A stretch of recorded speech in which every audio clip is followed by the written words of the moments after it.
Maria Rodriguez wiped down the glass doors of Tech Vantage Solutions at exactly 6 in the morning, just like she had done every single day for the past 3 years. The building was quiet at this hour. No ringing phones, no clicking keyboards, just the gentle hum of the air conditioning and the sound of her cleaning cart wheels rolling across the marble floor. She liked it this way, peaceful, simple. Nobody looking at her like she was invisible, because at this hour she was the only one there. Maria had been cleaning offices since she came to America 15 years ago. Back then, she barely spoke English and had 3 young kids to feed. Now her English was pretty good, though she still had an accent that made some people talk to her slowly like she couldn't understand. Her kids were older now, 2 in college and 1 in high school. She was proud of them, real proud. As she pushed her cart toward the executive floor, she thought about her daughter's tuition payment coming up next month. Numbers always stressed her out, but she'd figure it out. She always did. Maybe she could pick up an extra shift on Saturdays. The sun was just starting to come up, painting the sky outside those big office windows in shades of orange and pink. Maria paused for a moment to look at it. Beautiful. Back home in Mexico, her mother used to say that sunrise was God's way of giving everyone a fresh start. Maria smiled at the memory, but up on the 10th floor, someone else was watching that same sunrise. And he wasn't thinking about fresh starts at all. James Patterson stood in his corner office. Tie loosened, shirt wrinkled, looking like he hadn't slept in days. Because he hadn't, not really. Maybe an hour here and there in his office chair, but not actual sleep in an actual bed. His wife had stopped calling to ask when he'd be home. She knew the answer. James was the CEO of Tech Vantage Solutions, a company he'd built from nothing 12 years ago. They made data storage systems for big companies, really big companies.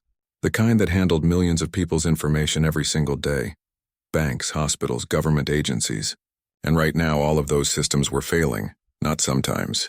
Not occasionally, constantly. His phone buzzed for the 100th time that morning. Another angry client.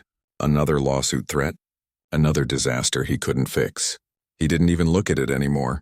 The worst part wasn't the money, though that was bad enough. $200 million. That's how much they'd spent trying to fix this problem over the last year and a half. $200 million down the drain. And they were no closer to a solution than when they started. The worst part was that nobody could figure out why it kept happening. They had the best engineers money could buy. People with degrees from MIT and Stanford.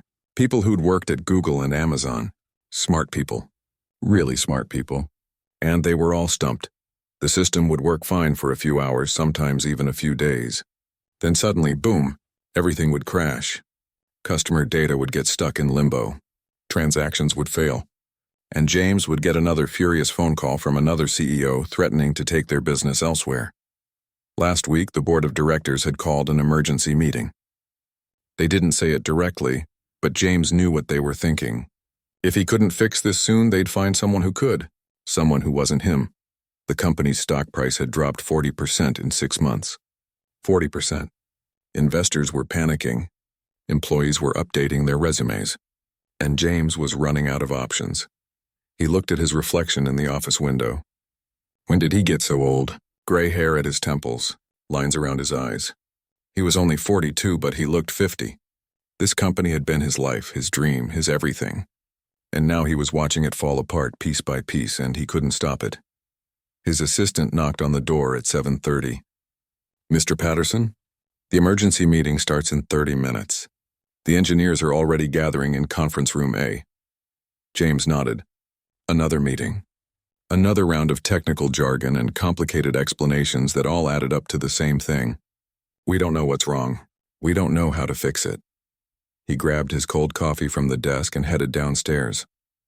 Conference room A was the biggest meeting room they had, with a long table that could seat 20 people and walls covered in whiteboards. When James walked in, 15 of his top engineers were already there, and they all looked just as tired as he felt. The whiteboards were covered in diagrams and formulas and charts that looked like something from a science fiction movie. Lines connecting to other lines, boxes within boxes, numbers and symbols that might as well have been another language. Robert Chen, his chief technology officer, stood at the front of the room with a marker in his hand. He was a brilliant guy, maybe the smartest person James had ever met, but even he looked defeated. Okay, James said, dropping into his chair at the head of the table. Where are we? Robert sighed and pointed at the main whiteboard. We've isolated the problem to the data redundancy protocol.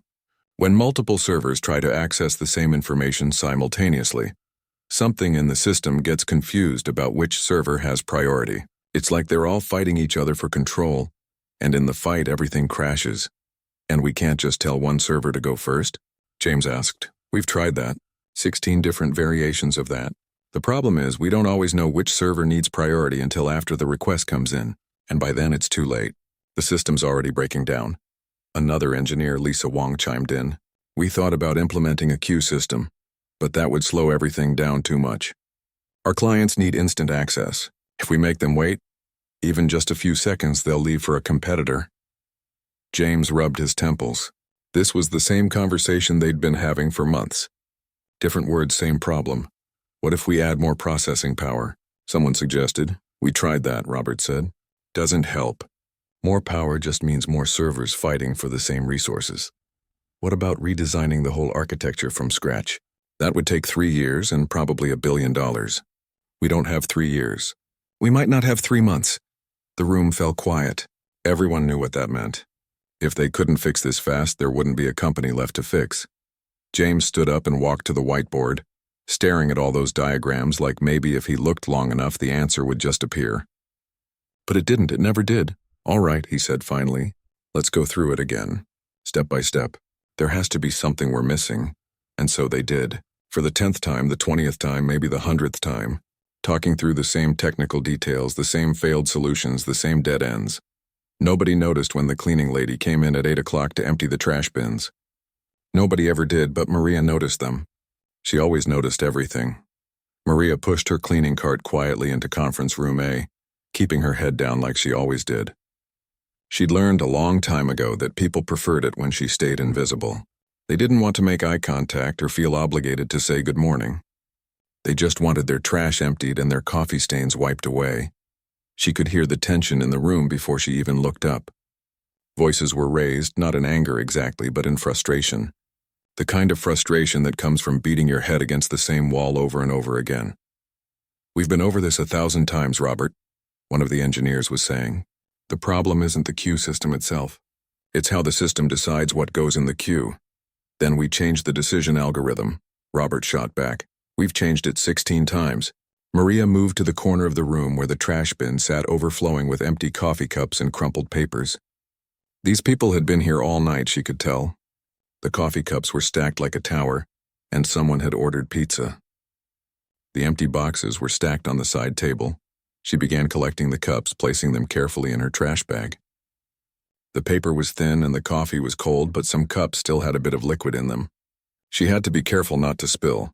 What if we prioritize by data size? Another voice suggested. Doesn't work. We tested that in April. What about prioritizing by client importance? That's a legal nightmare. We can't treat some clients as more important than others. It's in the contracts. Maria moved along the wall, wiping down the side table where the pizza boxes had left grease stains. She used her special cleaning solution, the one that cut through oil, circular motions just like her supervisor had taught her years ago. Leave no streaks. At the front of the room, James was pacing back and forth like a caged animal. His hair was messy, sticking up on one side like he'd been running his hands through it. His eyes had dark circles underneath. This man was carrying the weight of the world on his shoulders. Maria knew that look. She'd seen it on her husband's face years ago, back when he was working 2 jobs to keep their family afloat. Back before the accident, before she became the only one working. She shook her head slightly, pushing away the memory. Focus on work. Always focus on work. Let's go back to the basics, James was saying. Explain it to me like I'm 5 years old. What exactly happens when the system crashes? Robert walked to the whiteboard and drew a simple diagram. Okay, imagine you have 5 doors and 100 people trying to walk through them all at once. Everyone's pushing and shoving and nobody can get through. That's basically what's happening with our servers and data requests. So we need more doors, someone said. We tried that. Doesn't matter how many doors you have if everyone's still trying to use all of them at the same time. Maria paused in her cleaning, her cloth hovering over a coffee stain on the table. She was listening now even though she was trying not to. Something about the conversation had caught her attention. 5 doors and 100 people. She thought about Sunday mornings at her house. Her daughter in college was home for the summer, so there were 5 people and 1 bathroom. 1 bathroom. Every Sunday morning, chaos. Everyone trying to get ready for church at the same time. Her youngest son banging on the door. Her middle daughter complaining that someone took too long. Her oldest needing to shave. It used to drive her crazy until she figured out a system. What if we implement a round-robin distribution? One of the engineers suggested. Takes too long. By the time the system figures out whose turn it is, 3 more requests have piled up. Maria wiped the table slowly, her mind somewhere else. She wasn't thinking about cleaning anymore. She was thinking about her bathroom schedule. About how she'd solved a problem that these smart people with their fancy degrees couldn't seem to figure out. But that was different, wasn't it? That was just a bathroom. This was computers, servers, technology, things she knew nothing about. She moved to the trash bin near the conference table, bending down to replace the liner. From this angle, she could see the main whiteboard clearly. All those boxes and arrows and numbers. The core issue, Robert was saying, is that pattern B keeps conflicting with protocol X. When they both activate simultaneously, the system doesn't know which one should take priority, so it freezes. And when it freezes, everything crashes. Pattern B and protocol X. Maria had no idea what those were. But the way Robert described it, the way he said the system didn't know which should take priority, that sounded familiar. In her house, she'd had the same problem. Her oldest daughter needed the bathroom first because she took the longest. But her youngest son always woke up first and ran straight there. And her middle daughter had to leave earliest for her job. Who should go first? She'd figured it out by thinking about who actually needed what, when they needed it. Not who wanted to go first, but who had to go first based on what they were actually doing. Her oldest daughter only took long because she was doing her hair and makeup. If Maria gave her a mirror in the bedroom, she could do that part after her shower. Her youngest son only needed 5 minutes if he wasn't just sitting there on his phone. And her middle daughter could shower at night instead if Maria reminded her. It wasn't about giving everyone equal time. It was about understanding what each person actually needed to do and when they really needed to do it. Maria straightened up, the trash bag in her hand. She looked at the whiteboard again. All those complicated words and symbols. But underneath all that, weren't they talking about the same thing? Things fighting for the same space at the same time? She bit her lip. These were important people. Smart people. People who'd been to universities she couldn't even pronounce. Who was she to think she understood their problem? But she did understand it. At least she understood the basic idea. And they'd been working on this for how long? A year and a half? $200 million? Her heart started beating faster. Should she say something? Could she say something? What if they laughed at her? What if she was wrong? What if she embarrassed herself in front of all these people? She thought about her daughter's tuition payment. About her son who wanted to go to college next year. About the fact that if this company went under, she'd lose her job, and jobs were hard to find at her age. But more than that, she thought about that look on James's face. That exhausted, desperate look. She'd seen that look before. She knew what it felt like to have the weight of everything on your shoulders with nowhere to put it down. And she thought about her mother's words. Sunrise is God's way of giving everyone a fresh start. Maria took a deep breath. Her hands were shaking slightly, making the trash bag rustle. Several engineers glanced at her, annoyed by the noise, then looked away, back to being invisible. She could stay invisible. That was safe. That was easy, or she could be brave. Maria set down her trash bag. She took 1 step toward the table, then another. Her mouth felt dry. Her heart was pounding so hard she was sure everyone could hear it. "Excuse me," she said softly. Nobody heard her. They were too busy arguing about protocols and algorithms. "Excuse me," she said again, a little louder this time. A few people glanced at her, then away. But James looked up. Really looked at her. Maybe because he was so desperate he was willing to listen to anyone. Maybe because something in her voice made him pause. "Yes," he said. "Maria, right?" She nodded. He remembered her name. That surprised her. "I'm sorry to interrupt," she said, her accent thicker than usual because she was nervous.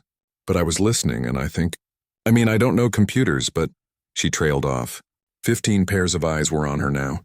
Some looked annoyed. Some looked confused. One engineer actually rolled his eyes. But James didn't look annoyed. He looked curious. Go on, he said, and his voice was kind. Tired, but kind. Maria's hands were trembling, but she kept them clasped together in front of her so no one would notice. Every instinct told her to apologize, grab her cleaning cart, and leave the room. But James was looking at her with those tired eyes, waiting for her to continue. I have 5 people in my house, she began, her voice barely above a whisper. And we have 1 bathroom. A couple of engineers glanced at each other. One smirked. Maria saw it and almost stopped right there, but James held up his hand. Let her finish, he said firmly. Maria swallowed hard and continued. Every Sunday morning it's crazy. Everyone trying to get ready for church at the same time. My son is banging on the door. My daughters are yelling. Nobody can get ready and we're always late. She could see the confusion on their faces. What did her bathroom have to do with their $200 million problem? But she pressed on. I used to think the problem was we needed more bathrooms. Like you were saying, more doors. But we can't afford another bathroom. So I had to figure something else out. Robert crossed his arms, clearly skeptical. But James leaned forward slightly. What did you figure out? I realized the problem wasn't that everyone needed the bathroom at the same time. The problem was everyone was trying to do everything at the same time. My oldest daughter, she takes forever because she's doing her hair and makeup in there. But she doesn't need the bathroom for that. I gave her a mirror in her bedroom. Now she can do her hair after her shower. Maria took a step closer to the table, gaining a bit of confidence. My youngest son, he only needs 5 minutes, but he sits in there for 20 minutes on his phone. So I made a rule. 5 minutes, that's it. Timer on his phone. And my middle daughter, she was trying to shower in the morning before work, but she could shower at night instead. Same shower, different time. She pointed at the whiteboard, at all those complicated diagrams. You were saying your system doesn't know what should go first when everything happens at the same time. But what if the problem is that you're letting everything happen at the same time? What if some things don't really need to happen right then? The room was silent. Not the uncomfortable silence from before, but a different kind. A thinking silence. That's oversimplifying it, one of the younger engineers said. We're dealing with millions of data requests per second. We can't just ask them politely to wait their turn. I know it's not the same, Maria said quickly. I know computers are more complicated than bathrooms. But when you explained the problem, about pattern B and protocol X both trying to work at the same time and the system freezing, it sounded like my bathroom problem. Everything trying to happen at once and nothing working because of it. Lisa Wong, one of the senior engineers, uncrossed her arms and walked to the whiteboard. She stared at the diagrams for a long moment, then turned to look at Maria. You're saying we're treating all requests as equally urgent when they're not actually equally urgent? Lisa said slowly. I don't know about requests, Maria admitted. But in my house, not everything was actually urgent. My daughter's makeup wasn't urgent. My son sitting on his phone wasn't urgent. But everyone acted like it was. Once I figured out what really needed to happen first, what actually had to happen right then, everything got easier. Robert was frowning, but it wasn't an angry frown. It was a thinking frown. He walked to the whiteboard and tapped on one of the diagrams. We've been building the system to treat all data requests as high priority, because we assumed clients need instant access to everything. But do they? Lisa asked, her voice rising with excitement. A bank checking if someone has enough money for a transaction, that's urgent. But a hospital pulling up a patient's records from 5 years ago, that could wait 3 seconds and nobody would notice. We've been giving every request the same priority level, Robert said, and there was something like wonder in his voice. We've been letting everything fight for the same resources at the same time, because we thought that's what instant access meant. James stood up from his chair. He walked over to Maria, really looking at her for the first time. Not looking through her like she was invisible, but at her, seeing her.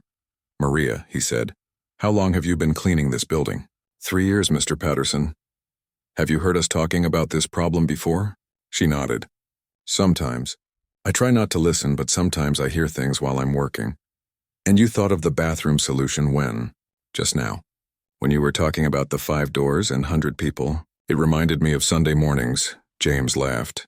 It wasn't a mean laugh. It was the laugh of someone who couldn't believe what was happening. We spent $200 million, 18 months, the best engineers in the country, and the answer was a bathroom schedule. It might not be the answer, Maria said quickly, worried she'd overstepped. I don't know computers. I just thought, No, Robert interrupted, and he was smiling now. Actually smiling. You might be onto something. We've been so focused on making everything faster that we never stopped to ask if everything needed to be equally fast. He turned to the other engineers. What if we implement dynamic prioritization based on request type? Critical transactions get immediate access. Less time-sensitive requests go into a smart queue where they're processed in microseconds instead of nanoseconds. The user would never even notice the delay. We'd need to categorize request types, Lisa said, already thinking through the logistics. We can do that.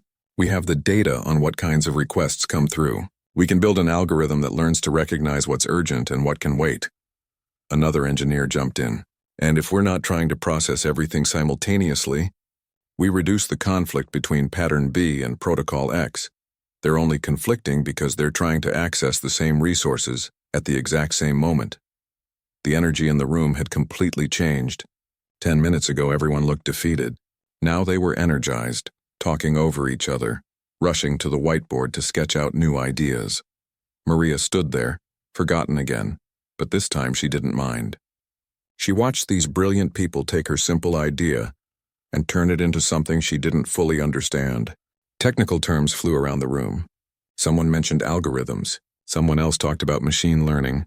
But underneath all those complicated words, she recognized her bathroom schedule, understanding what's truly urgent, not making everything fight for the same space at the same time, giving each thing what it needs when it actually needs it. James walked back to her. He had tears in his eyes, which surprised her. Maria, do you understand what you just did? He asked. She shook her head. I just told you about my bathroom. You just saved this company. Maybe, hopefully.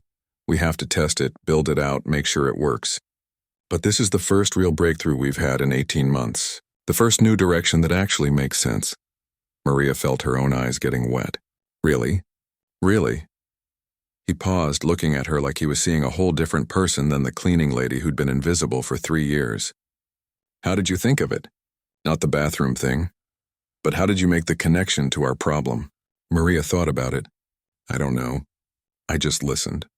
And your problem sounded like problems I've had. I know I don't have fancy education like everyone here. I only finished high school in Mexico. But I've been solving problems my whole life. How to feed 5 people on not much money. How to get everyone ready in the morning. How to make things work when they're not working. That's exactly what engineering is, Lisa said from across the room. Solving problems. Making things work when they're not working. You just did it without the technical language. Robert was nodding. Sometimes that's the problem with experts. We know so much technical stuff that we forget to think simply. We make things more complicated than they need to be. James put his hand on Maria's shoulder. Can you stay for a few more minutes? I know you have work to do, but I'd like you to hear what we're planning. You started this. You should see where it goes. Maria glanced at her cleaning cart, then back at the whiteboard where the engineers were already sketching out new diagrams. Plans based on her idea, her simple bathroom idea. Okay, she said softly. I can stay a little longer. She pulled out one of the conference room chairs and sat down at the table. Not standing in the corner. Not invisible. Actually sitting at the table like she belonged there. And for the first time in 3 years, Maria Rodriguez felt like someone was really seeing her. Maria sat at the conference table feeling completely out of place. Her cleaning uniform stood out against everyone else's business casual clothes. Her hands, rough from years of scrubbing and cleaning, rested awkwardly on the polished wood surface. But nobody seemed to care. They were too busy working. The next 2 hours were a blur. Engineers rushed in and out of the room. Someone brought in laptops. Someone else brought in more coffee. The whiteboards filled up with new diagrams. These ones somehow making more sense than the old ones, even though Maria still didn't understand most of it. Robert was sketching out something he called a priority matrix. We categorize every type of request into 4 levels. Level 1 is critical, needs instant response. Level 4 can wait up to 5 seconds without anyone noticing. 5 seconds feels like forever in tech, one engineer said. Not to humans it doesn't, Lisa countered. Maria's right. We've been designing for computer speed, not human need. If someone's pulling up old records, they won't notice if it takes 3 seconds instead of 3 milliseconds. Maria listened, fascinated. They kept referring back to her bathroom example, using it to explain their technical ideas. It's like Maria's daughter doing makeup in the bedroom instead of the bathroom, someone would say. Or think about the phone timer Maria uses for her son. Around noon, James ordered lunch for everyone. When the food arrived, he made sure Maria got a plate first. She tried to say she should get back to work, that she had other floors to clean, but he insisted. "Please stay," he said. "I have a feeling we're going to need your perspective again." So she stayed. She ate a sandwich at the conference table with engineers and managers, feeling like she'd stepped into some alternate reality where cleaning ladies ate lunch with executives. By 2 in the afternoon, they had a rough plan. Robert presented it to the room, and James asked Maria if she understood it. "I think so," she said carefully. "You're going to make the computer system smart enough to know what's really urgent and what can wait a tiny bit. Like teaching it to think about what actually needs to happen first." "Exactly," Robert said, grinning. "We're implementing machine learning algorithms that will analyze request patterns and assign dynamic priority levels based on actual need rather than theoretical capacity." Maria blinked. "I'll take your word for it." Everyone laughed, and it felt good. Not like they were laughing at her, but with her, like she was part of the team. "How long will it take to build?" James asked. "If we work around the clock, we could have a prototype in 72 hours. Maybe less. Then that's what we do. Cancel all other projects. Everyone focuses on this. I want updates every 6 hours." James looked around the room. "This is our shot. Our only shot. We're not going to waste it." The engineers nodded and started packing up their laptops, already discussing who would work on which components. As people began filing out, James pulled Maria aside. "I need to ask you something," he said, "and I want you to be completely honest. Did someone tell you to say that? About the bathroom? Was this some kind of setup?" Maria's eyes widened. "No, Mr. Patterson, I promise. I was just listening, and it reminded me of home, and I thought maybe it could help. That's all." He studied her face for a long moment, then nodded. "I believe you. Which makes this even more incredible." He paused. "How much do we pay you?" Maria felt her cheeks get hot. $15 an hour? $15. He said it quietly, like he couldn't believe it. "And how many hours a week?" 40. "Sometimes I pick up extra shifts on Saturday if you need someone." James pulled out his phone and typed something. "Go home, Maria. Take the rest of the day off, paid, and take tomorrow off too. We're going to be working nonstop, and honestly, you've done more than enough.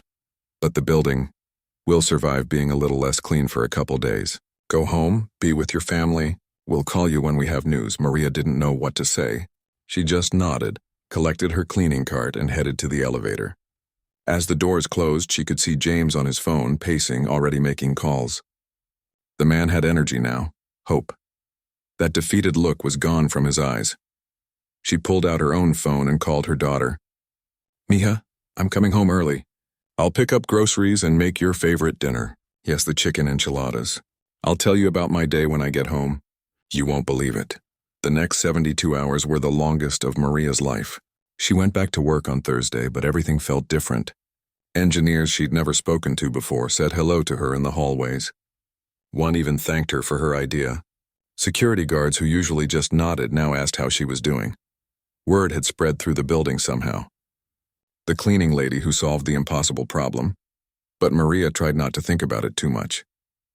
She'd done what she could. Now it was up to the smart people to make it actually work. She went back to her routine, cleaning offices, emptying trash, wiping down desks. Familiar, comfortable. On Friday afternoon, her supervisor called her into the office. Maria's heart sank. Was she in trouble for staying in that meeting? For speaking up when she shouldn't have? "Mr. Patterson wants to see you," her supervisor said, and her expression was unreadable. 10th floor. His office. Maria took the elevator up, her stomach doing flips. The CEO's office. She'd cleaned it hundreds of times, but always when he wasn't there. Now she was being summoned like she'd done something wrong. James's assistant smiled at her. "Go right in. He's expecting you." Maria knocked softly and heard James call out, "Come in." She opened the door to find not just James, but Robert, Lisa, and 3 other people she didn't recognize. They were all smiling. "Maria," James said, standing up. "Thank you for coming. Please sit down." She sat in one of the leather chairs across from his desk, feeling like a kid in the principal's office. "We tested the prototype this morning," James said. "On one of our smaller client systems, nothing critical. Just a test run." Maria held her breath. It worked. James's smile was enormous. Not just worked. It was flawless. 0 crashes. 48 hours of continuous operation with not a single failure. The system is prioritizing requests exactly the way we hoped. Critical functions get instant access. Everything else waits microseconds and the clients don't even notice. Relief flooded through Maria. That's wonderful. It's more than wonderful. It's a miracle. We're rolling it out to all our systems next week. If it holds up and we think it will, we just saved this company. Robert stepped forward. We already have clients asking about the upgrade. Word leaked somehow that we fixed the problem. Our stock went up 12% this morning. Maria didn't know what to say. She just sat there, overwhelmed. Maria, James said, his voice serious now, I want to offer you a job. A real job. Not cleaning, though there's absolutely nothing wrong with cleaning. But I want you on my team. I'm creating a new position, Director of Practical Solutions. Your job would be to sit in on meetings, listen to problems, and offer perspective. The kind of perspective that doesn't come from textbooks or degrees, but from real-life experience. Maria's mouth fell open. I don't have a degree. I don't know anything about technology. You don't need to know about technology. We have plenty of people who know technology. What we need is someone who can see problems differently. Someone who connects dots that the rest of us miss because we're too close to it. The salary is $120,000 a year, Robert added, plus benefits, full medical, dental, vision, and a $50,000 bonus for solving the data crisis. Maria felt dizzy. $120,000. That was more than she made in 8 years of cleaning. That was her daughter's college paid for. Her son's college paid for. That was security, but more than the money, it was respect. Recognition. Being seen. I don't know what to say, she whispered. Say yes, James said, smiling. Say you'll help us keep thinking differently. Maria thought about her mother. About sunrises and fresh starts. About being brave. Yes, she said. Yes, I'll do it. Maria called her daughter from the parking lot. Her hands were shaking so badly she could barely hold the phone. Mija, I got a promotion, she said, and then she started crying. Happy tears. The kind she hadn't cried in years. She told her daughter everything. The meeting, the bathroom idea, the job offer, the money. Her daughter screamed so loud Maria had to hold the phone away from her ear. Mama! Oh my God, Mama. I'm calling Carlos and Sofia right now. They're not going to believe this. That night, her tiny apartment felt like it was bursting with joy. All 3 of her kids came over. They ordered pizza, the expensive kind with extra toppings, and Maria didn't even look at the price. Her youngest son kept hugging her and saying, My mom's a genius. Her middle daughter was already looking up apartments in better neighborhoods. Her oldest was crying, saying she was so proud. Maria barely slept that night. She kept thinking about Monday, her first day in her new job. What would she wear? She didn't have office clothes. What would she do? What if she couldn't help with other problems? What if the bathroom thing was just luck? On Saturday, her daughters took her shopping. They used some of Maria's savings, but she didn't mind. She needed clothes for an office job. They found her 3 nice blouses, 2 pairs of dress pants, and a blazer that made her look professional. When she looked at herself in the dressing room mirror, she barely recognized the woman staring back. You look like a boss. Mama, her youngest daughter said, beaming. Monday morning, Maria woke up at 5:30 out of habit. Then she remembered she didn't need to be at work until 9. She made herself coffee and sat at her kitchen table, watching the sunrise through her window. Fresh starts, she thought. Her mother would have been so proud. At 8:45, she walked into the Tech Vantage building wearing her new clothes. The security guard did a double take. Maria? Wow, you look great. Heard about your new position. Congratulations. Thank you, Miguel, she said, smiling. She took the elevator to the 10th floor. James's assistant, Patricia, greeted her warmly and showed her to her new office. Her office. Maria Rodriguez had an office with her name on the door. It was small, but it had a window. A desk with a computer. A comfortable chair. Pictures of her kids in frames on the shelf. Patricia had arranged all that as a welcome surprise. Mr. Patterson wants you to settle in this morning, Patricia explained. He'll meet with you after lunch to go over your responsibilities.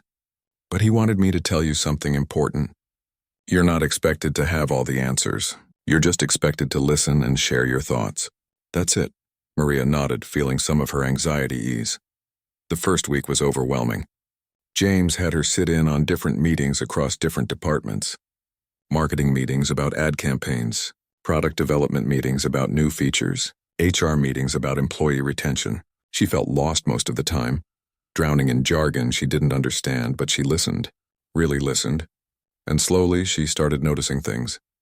In a marketing meeting about why their ads weren't working, everyone was arguing about which platform to use. Facebook or Instagram or LinkedIn. Maria thought about how her kids use social media and raised her hand. Can I ask something? Who are you trying to reach with these ads? Business professionals, the marketing director said. Decision makers at big companies. And when do business professionals have time to look at social media? Everyone looked at each other. Nobody had an answer. My daughter works in an office, Maria continued. She checks her phone during lunch and after work. Not during work hours. If you're running ads during business hours, are these professionals even seeing them? There was a pause. Then the marketing director pulled up their ad schedule. Sure enough, they were running ads from 9 to 5.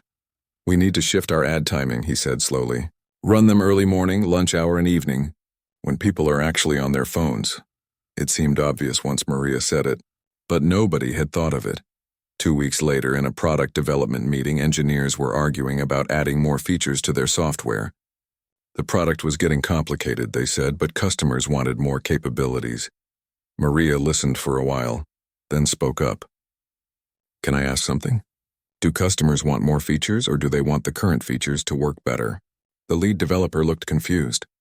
What do you mean? In my house, I have a blender with 20 settings. I only use 3 of them. The rest just confuse me. Sometimes I just want a blender that blends really well, not one that does 20 things okay. The room went quiet. Then one engineer said, Our customer service data shows people calling about existing features not working properly, not about missing features. So maybe we fix what's broken before we add new stuff? Maria suggested. The product roadmap changed that day. James started calling her his secret weapon. Other departments started requesting her in meetings. Not everyone liked it at first. Some people resented taking advice from someone without a degree, someone who used to clean their offices. But the results spoke for themselves. Within 3 months, employee turnover dropped because HR implemented Maria's suggestion about flexible schedules for parents. Marketing response rates doubled with the new ad timing. Product satisfaction scores went up when they focused on quality over quantity. 6 months after Maria's promotion, James called an all-hands company meeting. The entire company, 2,000 employees, packed into the main auditorium. Maria sat in the front row, still not quite believing this was her life now. James took the stage and told Maria's story. How a cleaning lady had solved their biggest crisis with a bathroom schedule. How she'd become the director of practical solutions. How her common-sense approach had changed their entire company culture. We've been so focused on hiring people with impressive resumes that we forgot something important, James said. Intelligence comes in many forms. Experience comes from many places. And sometimes the most valuable perspective comes from someone who sees the world differently than we do. He announced a new company policy. Every major project team would now include people from different departments and different backgrounds. Accountants on product teams, customer service reps in executive meetings, janitors, security guards, cafeteria workers, anyone who wanted to contribute ideas was welcome. Maria taught us that innovation isn't about credentials, James continued. It's about perspective. It's about being willing to listen to voices we usually ignore. It's about understanding that every single person in this company has valuable insights, if we're just humble enough to hear them. The auditorium erupted in applause. Maria wiped her eyes, overwhelmed. After the meeting, people lined up to talk to her. The security guard who had an idea about data protection. The receptionist who noticed patterns in customer complaints. The cafeteria manager who understood employee morale better than anyone. Maria listened to all of them. Really listened. And she realized this was her gift. Not solving problems necessarily, but creating space for others to share their solutions. Being the person who made people feel heard. That evening, she sat in her new apartment, a 2-bedroom place in a safer neighborhood. Her daughter was studying at the table. Her son was doing homework on the couch. She'd just finished a video call with her oldest, who was thriving in college without the stress of tuition debt. Her phone buzzed. A text from James. Board meeting tomorrow. They want you there. Your insights on the annual strategy. Maria smiled. A year ago, she was invisible. Someone people looked past while she emptied their trash. Now she was being asked to help shape the future of a major company. She thought about her mother's words. Sunrise is God's way of giving everyone a fresh start. But it wasn't just about fresh starts, Maria realized. It was about being seen. Really seen. Not for your degree or your title or your credentials, but for your mind, your experience, your humanity. Everyone has something valuable to offer. Sometimes it takes a crisis to remember that. Sometimes it takes courage to speak up. And sometimes it takes a person in power willing to listen. Maria had found her voice. And in doing so, she'd helped an entire company find theirs. She looked at her daughter studying, her son working hard on his homework, and she knew they were learning the most important lesson of all. Your worth isn't determined by where you start. It's determined by the courage to show up, speak up, and never let anyone make you feel invisible. The next morning, Maria Rodriguez walked into that board meeting with her head held high. She had a bathroom schedule to share, and this time everyone was going to listen,